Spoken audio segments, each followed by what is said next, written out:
Thank you, Mukund. Wonderful.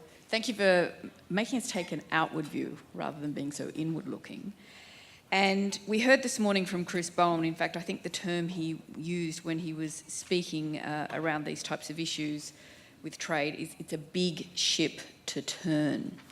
What do you think, or what would you call upon this audience to do in meeting these challenges of the future? Melinda touched on this morning also the need for, what is the practical advice if all of us took a message away today? What could we do to build this Asia-capable workforce? Thanks, Lee. Thanks, Lee. It's a great question. And at a really practical level, what we're trying to do is to really drive awareness, drive knowledge, and as I said, confidence in our ability to execute strategies through greater capabilities. So what does it mean to be more aware? Earlier this week, in conversations with the chairs and board members of a number of our ASX 50 companies, many of the examples they give of doing business in India, in Indonesia, in mainland China, they're from 10, 15 years ago, right? And these are people in positions of influence who are looking to endorse their organization's strategies going forward. And so the first part of it is to actually have a contemporary understanding of the opportunities in these markets. Because we have to understand that the development in many of these markets is completely non-linear. Just building on the example with India. India has 300 million people who don't have reliable supply of electricity. So you've got 300 million people who are just keen to move into the first industrial revolution. But side by side with that, you've got a smart cities agenda which the Japanese government has pledged $35 billion of funding to, which is one of the most sophisticated Industry 4.0 agendas in the world. So you've got 4.0 and 1.0 residing side by side. So if you haven't been to India recently, and you're thinking of India from 15 years ago and a bad meal you had in the Mumbai lounge, I doubt they even had a lounge then, but your views are going to be completely outdated. So the first part is awareness of opportunities with the contemporary understanding. The second bit is the knowledge. I have been absolutely amazed with the use of anecdotes at the senior most levels of leadership to inform whether particular strategies should actually be advanced or not. We have to get back to the use of evidence and having evidence and reason actually drive a lot of our decision making on whether we want to invest or not invest. And it's perfectly fine, can I also say, to not invest and do business in one or more markets in Asia. But let's just have a considered view as to why we're not doing so. So that's the second part there. And then the third part is the confidence. I always find it amazing when I'm in Asia, pick any country here, and you have a delegation of Australians, and they all gravitate to each other. Right? And no one's really engaging with the counterparts. And that tells me that they're actually lacking the confidence from an intercultural understanding perspective, right? So it's the cross-cultural competencies. You don't need to have the language capabilities. Language capabilities are excellent to have and absolutely essential. And I think I'm delighted that the Honorable Chris Bowen has a policy initiative focused on schools and Asian languages. But for time-poor executives, if you haven't learned an Asian language and you're part of the workforce, it doesn't mean you can't do business in Asia. Sure. You absolutely can. You can learn to become more cross-culturally competent so that you're comfortable in diverse cultural settings. So those are three very practical things that executives in the workforce can actually invest time in by, one, showing up to public discussion forums such as these to become more aware.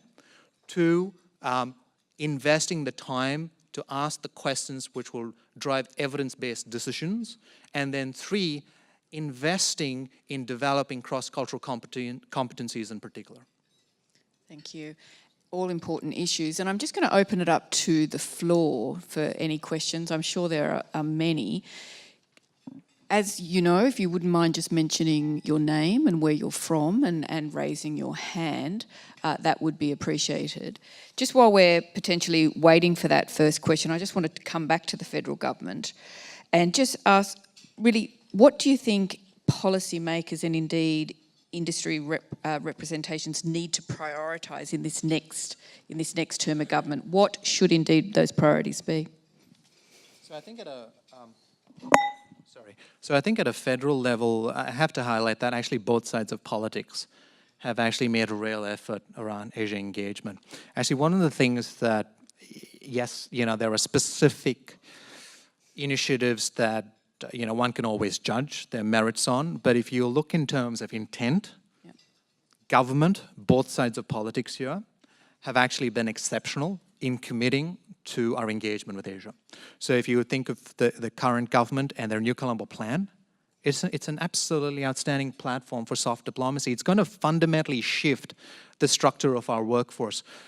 We already have almost 40,000 alumni. For those of you not familiar with the New Colombo plan, this is a program which is sending almost 10,000 students in our universities into the Indo-Pacific in short-term and long-term mobility, through short-term and long-term mobility opportunities, and fundamentally changing the way in which our university students have thought about study abroad, which has historically been to either go to Europe or to go to the US for a term.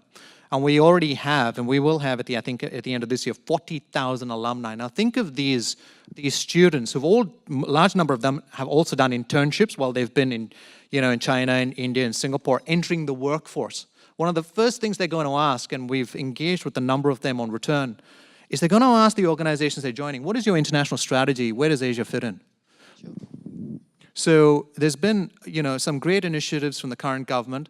The Honourable Chris Bowen and Labour, it's great to see a shadow treasurer speaking passionately about foreign policy. And it was great to see that as part of an economic policy agenda there, that, Asian engagement got a mention, because again, there are no votes in foreign affairs. So I was delighted to see that. So I think on both sides, it's there are some really good elements there in their policy making. But it really does come down to business. And government in this country cannot force business to do anything. It's a free market. They can, do studies like they did with the India economic strategy, and conclude free trade agreements. But the adoption of it, the willingness to invest time, have a board meeting, for instance, for our listed companies. Our High Commissioner in Singapore, Bruce Gosper, is doing an extraordinary job there to bring Australian companies into the region. And he personally wrote to the chairs of the top 50 ASX companies and said, why don't you come out to Singapore and have a board meeting here? Yep, great. Really practical, right? And that's actually gotten boards to actually go into Asia. And Singapore is, of course, Asia Light. But why don't we start with that? It's good to hear Bruce doing that as a former trustee of CEDA here in Sydney. I think there's a question here at the rear of the room. No? Any questions, please? Thank you.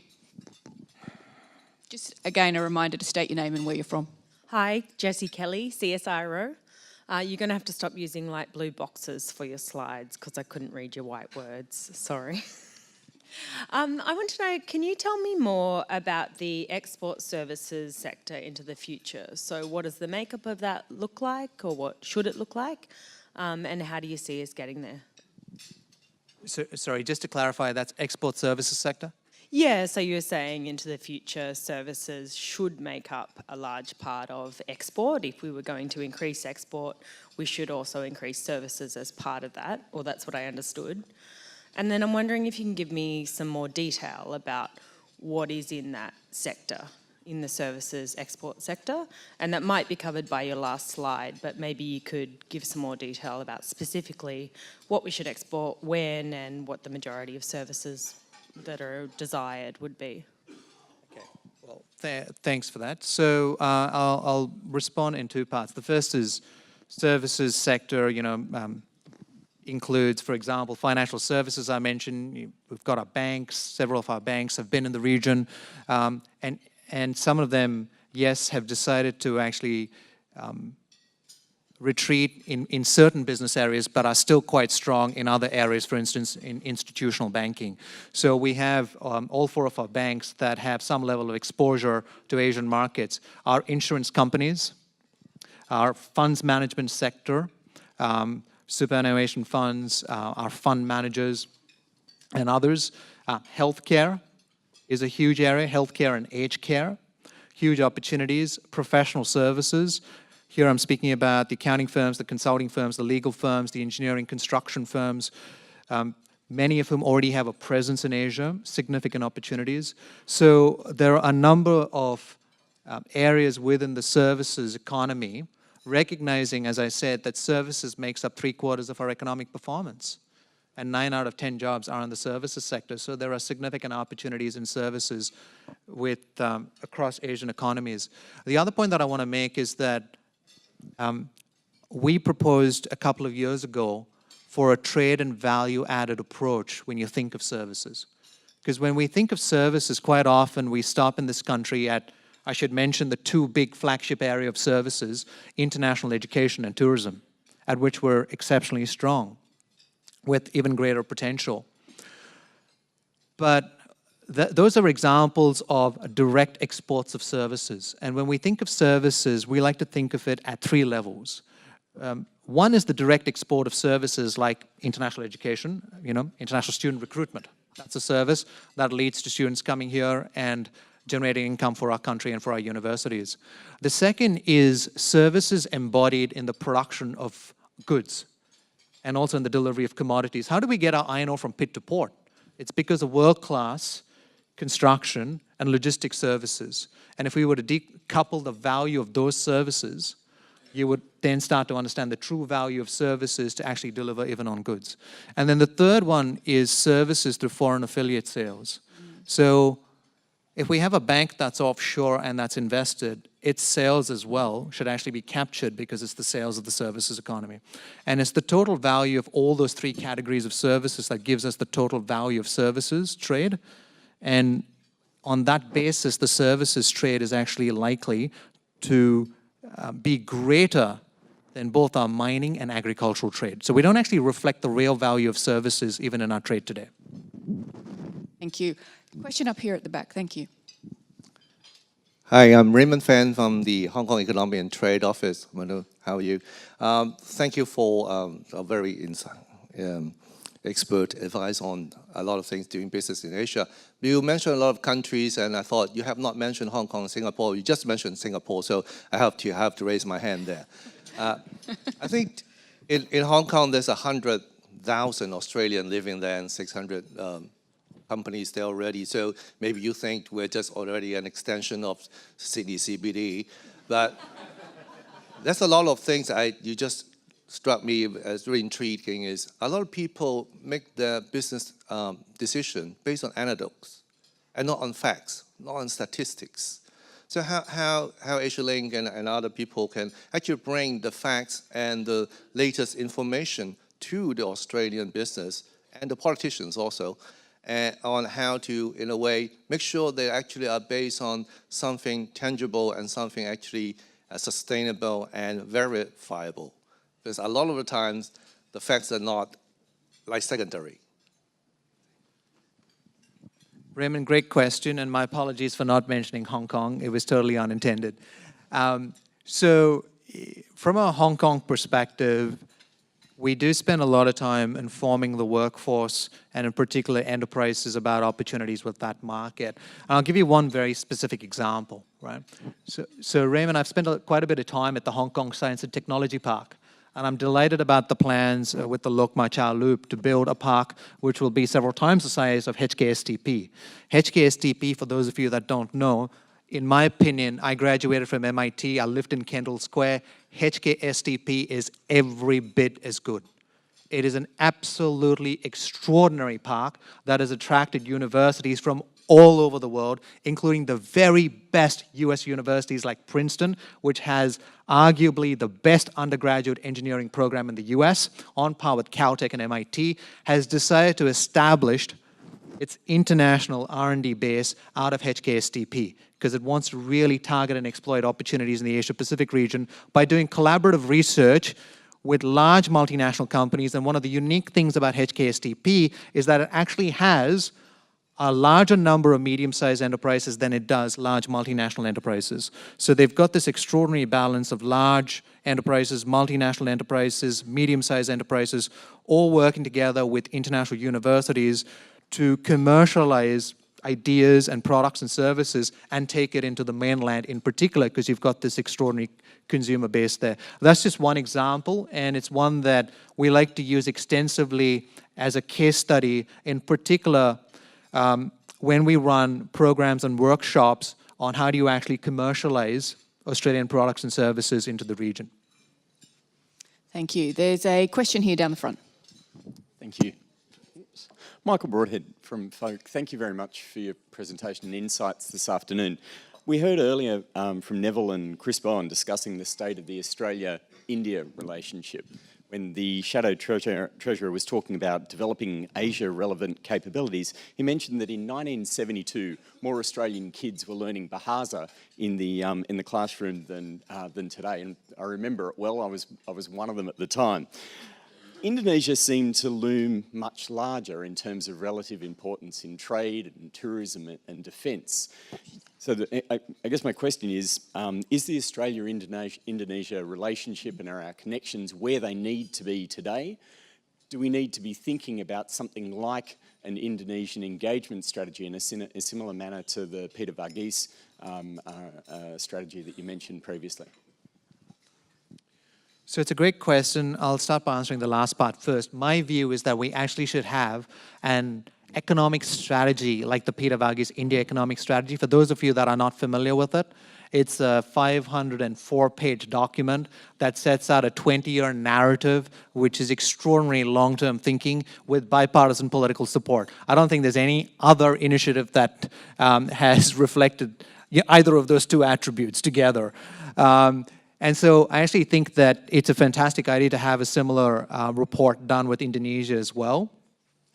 The point on languages, again, you know, Chris Bowen is studying Bahasa. He was too polite today to highlight that, but he's in I think in the latter stages of actually graduating from his course where he's actually studying Bahasa, and he's not the only one in the Shadow Cabinet who's studying an Asian language. So it is possible, but extraordinarily challenging.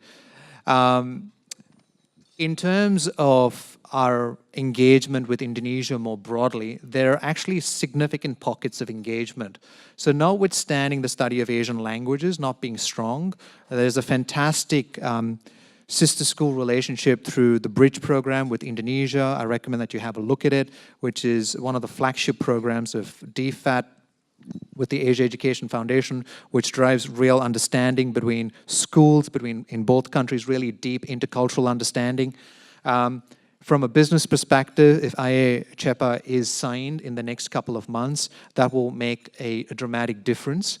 But again, it's about looking at opportunities by sector, and irrespective of whether there is, and there will be, and there should be, you know, an FTA, it's really driving that awareness of opportunities. So one example of an initiative that we're championing at the moment is we've identified an opportunity with MTP Connect, which is the Industry Growth Center for the federal government. And can I also just say here that when we think of engagement with international economies, and we do a piece of strategy work, we're great at studying the industrial policy of China, studying India's industrial policy. But whenever I speak to people in the know, people in senior positions, and I ask them about Australia's industrial policy, which is owned by our 6 industry growth centers, very few people have actually engaged with our growth centers. And it's a terrific initiative which in one form or another has actually been the brainchild of both sides of politics. An extraordinary group of ex-industry experts who are now working at these growth centers that I strongly encourage you to engage with. And so we're working with the MedTech and Pharma Growth Center. We've identified real opportunities for Australian healthcare companies, particularly medical technology and devices companies, digital health opportunities in Indonesia. Right? So it's very specific, it's very targeted, and it's something that we're looking to execute on this year, not just through a piece of thought leadership, because one of the things that my senior colleague Penny Burton and I, she's the group CEO, we joke about is that AsiaLink and AsiaLink Business, we're not a think tank, we're a do tank, right? I don't get to put up those results and not take accountability for it. I'm also accountable for doing something about the fact that 67% of ASX 200 board members, you know, don't have Asia-related experience, which means that we got to do a better job at AsiaLink of actually advocating why that on-the-ground experience is necessary. So there are certainly pockets, but it's about targeting those niche areas, and IA-CEPA from a business perspective will make a big difference. Thank you. And one final question right here at the rear. Thank you. Anna Booth, New Zealand Trade and Enterprise. Thank you, Mukund, for a very interesting talk. You spoke about how these loud anecdotes are sort of driving people's behaviour, and I was wondering whether you have any insights into mistakes that companies often make that lead to failures that mean that there are people who carry these anecdotes. Sorry, I missed that last part. Could you repeat that, please? Have you got any insights into common mistakes that people or companies make when they're expanding into Asia that lead to failures that drive these anecdotes? So the thing with the international failures of Australian firms is that it's not unique only to Asian markets. We've had a number of Australian firms that have also failed in the UK. True. They've also failed in other parts of Europe, and they've also failed in the US. So it's not unique to Asia. That's the first thing. As we've had a number of Australian firms also succeed across international markets, including in Asia, and I gave that example of A2 Milk.